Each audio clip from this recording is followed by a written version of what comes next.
안녕하세요. 인생컨닝입니다. 많은 분들, 구독자 또는 영상 시청자분들이 그 20대 중반에서 40대 중반까지 분들이 제일 많으시더라고요. 제가 과거에 20대가 인생 망하는 테크트리라는 영상을 만들었는데 그 댓글에 뭐 이런 댓글들이 많았어요. 왜 30대는 안 챙기냐라고 하셔서 제가 그 30대 관련 콘텐츠를 좀 해보려고 합니다. 일단은 말씀드리고 싶은 거는 그 30대 때 인생이 꼬이는 테크트리라는 거는 그때의 인생을 공짜로 살던 사람이 갑자기 30대 때 잘 풀리는 경우는 드물거든요.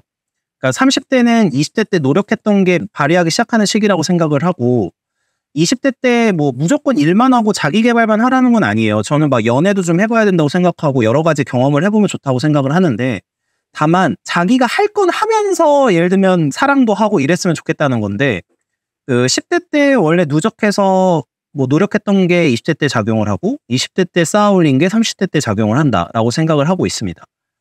사업의 경우에도 30대에 시작한다고 가정하더라도 20대 때 쌓아 올려놨던 역량이 사업에 작용을 하는 거지 막 진짜 무의 세계에서 갑자기 30대 때 시작한다고 해서 잘 되는 경우가 그렇게 많지는 않은 것 같아요. 제 주변에서는 아주 일부의 분들은 30대 때 처음으로 뭐가 시작해서 삶을 역전하는 경우도 있긴 했는데 대다수는 사업을 하더라도 20대부터 뭔가 시도를 하는 경우가 많았어요. 그래서 20대 때 뭔가 경험을 쌓고 세상에 대해서 통찰력도 기르고 이런 사람들이 성공했을 가능성이 높다.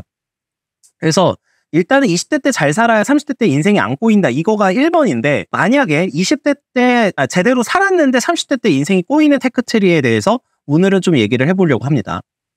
이제 첫 번째는 집이에요. 부동산 재테크를 어떻게 하는지에 따라서 이제 30대가 인생이 꼬일 수도 있고 잘 풀릴 수도 있다고 생각을 합니다. 저는 저희 부모님 보면서 많은 생각을 했었는데 제가 원래는 서울 태생인데 서울에서 사실 그 경기도의 이제 도시로 이제 이사를 했어요. 그때 이제 돈이 없었던 게 아니고 서울에 자가로 집이 있었는데 이제 이사를 하면서 이제 다른 도시에서 살게 된 거죠.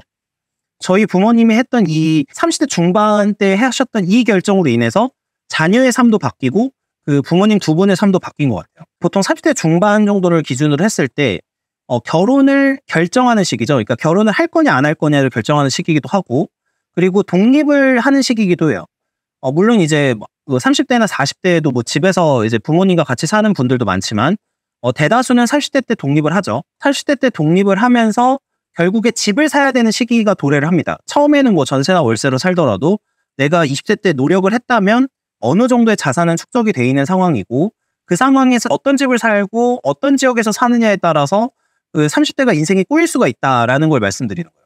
그러니까 30대가 망하는 경우 중에 제일 대표적인 게 집을 잘못 사는 건데 돈이 있었는데 집을 안 사거나 돈이 있었는데 잘못된 위치에 산 경우 이때 이제 향후 10년, 20년이 엄청난 부의 격차를 보이게 된다라는 생각을 많이 하고 있어요.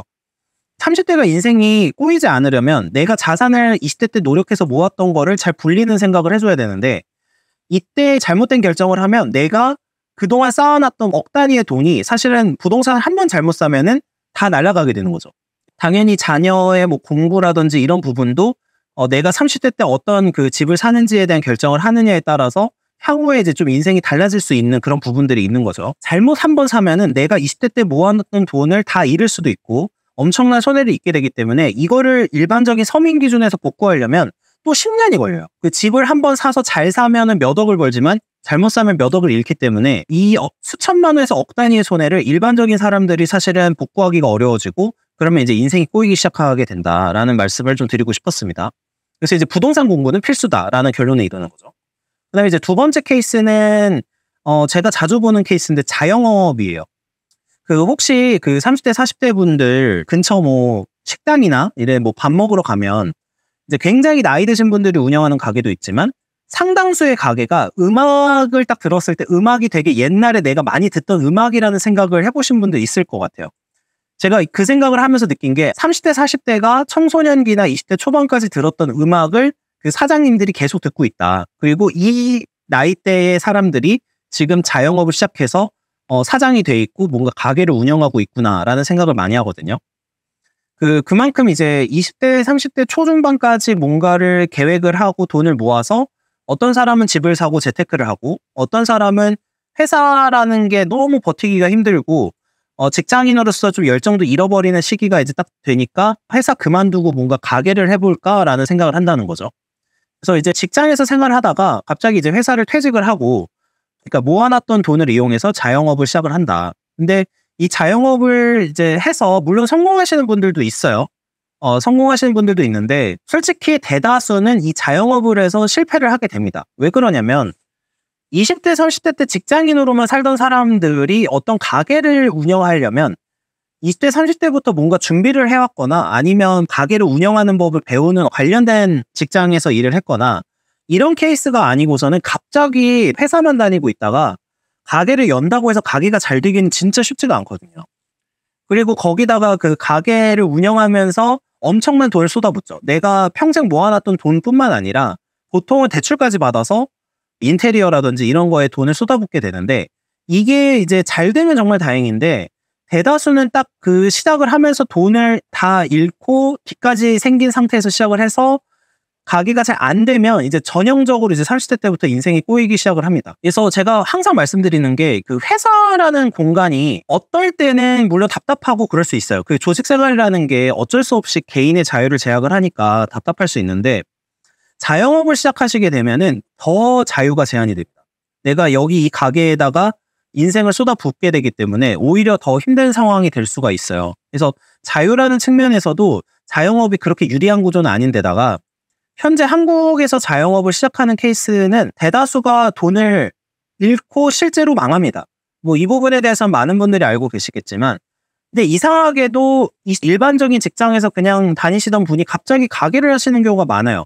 저는 왜 그렇게 생각을 하냐면 내가 회사에서 사업을 준비하고 있으면 뭔가 다른 거를 학습을 하거나 새로운 분야에 대해서 접근을 할 필요가 있고 회사가 돌아갈 때 이게 이런 식으로 돌아가는구나라는 거를 연구를 하면서 좀 이렇게 볼 수 있는 눈들이 있어야 되는데 대다수는 그냥 회사 생활만 해요. 그래서 회사 생활에서 내가 어떤 이제 큰 회사일수록 내 파트가 있죠. 그래서 내 파트에 대한 일만 계속 진행을 하다가 그 이제 전문성은 쌓이지만 실제로 딱 회사 밖으로 나가면 사업을 시작할 때 필요한 것들, 이제 알아야 되는 것들을 잘 모르고 있는 경우가 많아요. 그러면 계속 시행착오를 겪겠죠. 물론 이렇게 시행착오를 겪다가 한두 번 망하고 세 번째, 네 번째 성공할 수 있지만 저는 30대 때 만약에 한 번 망해서 자영업을 한 번 망했는데 다시 시작할 수 있는 자산을 가진 사람이 몇 %나 될까라고 생각이 들어요. 뭐 집에서 지원해주거나 그런 게 아니면 예를 들면 카페나 치킨집을 열었다고 가정하면 그걸로 인한 손실을 현실적으로는 회복할 수가 없습니다. 제가 자영업 얘기를 왜 하느냐, 제가 실제로 자영업을 해봤기 때문인데 사실은 제가 와인바를 했었어요. 그래서 와인바를 하다가 지금은 그냥 그 동업하던 친구한테 다시 넘기고 이제 그 지금은 안 하고 있는데 제가 자영업을 하면서 실제로 느꼈던 부분이 정말 시간 대비 돈이 안 되는구나라는 생각이었어요. 이제 이거를 프랜차이즈 구조로 가거나 좀 이제 좀 크게 할 생각은 안 했어요. 저는 공부를 하는 느낌으로 했고 실제로 뭐 적자가 난 적은 없고 계속 그래도 이득이 나긴 했어서 달에 100, 200 정도는 벌었었는데 그러니까 저한테 떨어지는 순수익이 일하는 시간 대비해서는 저는 이제 아이템을 선정할 때 와인 같은 이제 고부가 가치나 이제 가격 비교가 어려운 상품들을 자영업에서 해야 된다고 생각을 해서 그걸 해서 이제 재미는 봤어요. 근데 이제 문제는 솔직히 해당 시간을 쏟는 거나 어떤 경험하는 어떤 준비 시간, 스트레스 같은 거에 대비해서 봤을 때는 실제로 버는 돈이 많지가 않았고 꼭 하나 말씀드리고 싶은 거는 그 직장 생활을 해서 그냥 월 200에서 300만 원 정도를 버는 게 사실은 자영업을 했을 때보다 많이 버는 걸 수가 있습니다. 일반적인 그 음식을 하는 자영업 같은 걸 생각하시는 분들은 좀 생각을 해보셨으면 좋겠어요. 30대 때 내가 모아놨던 돈을 전부 쏟아부어서 뭐 어떤 가게를 차렸을 때 그 위험 부담도 클 뿐만 아니라 성공 확률도 낮고 그리고 실제로 이제 버는 소득도 이제 생각보다 그렇게 높지 않을 수 있다라는 생각이 들고 또 여기서 일반적인 얘기를 하는데 어떤 사람은 내 주변에는 이거 자영업 시작해서 성공했다. 제 주변도 당연히 있어요. 이제 성공하신 분들도 있는데 대다수는 그런 분들을 보면은 20대 때부터 뭔가 이제 가게와 관련된 경험들을 많이 쌓아 놓으신 분들도 많았고 실제로 그런 분들이 성공을 하더라고요. 근데 이제 직장 생활 하다가 갑자기 이제 시작을 했는데 이제 자영업 했다가 망하면 보통의 사람들은 그 인생을 회복할 수가 없죠. 그래서 30대 때 인생이 꼬이는 테크트리 중에 가장 전형적인 게 자영업 시작이고 가게를 여는 건데 이 부분에 대해서 혹시 생각이 있으셨던 분들은 좀 신중하게 고민하시고 충분히 준비한 다음에 하셨으면 좋겠어요. 그리고 그런 게 있어요. 처음부터 무조건 크게 하면 된다. 저는 이제 자영업 같은 경우에 물론 이제 크게 해서 성공하시면 더 크게 벌긴 하겠지만 처음 하시는 분들 같은 경우에는 조금 작게 해보시기를 추천하긴 해요. 그러니까 경험을 쌓는 용으로라도 처음에 돈을 날릴 각오를 하고 시작을 하시고 그 다음에 점차 이제 노하우를 쌓아가면서 확장을 시키는 방식을 하셨으면 좋겠는데, 처음부터 갑자기 크게 이제 자영업을 했다가는 대부분은 좀 성공하기가 어려운 것 같아요. 그래서 이 부분에 대해서 한번 생각을 해보셨으면 좋겠다라는 게 이제 제 의견이었습니다. 네, 시청해주셔서 감사합니다.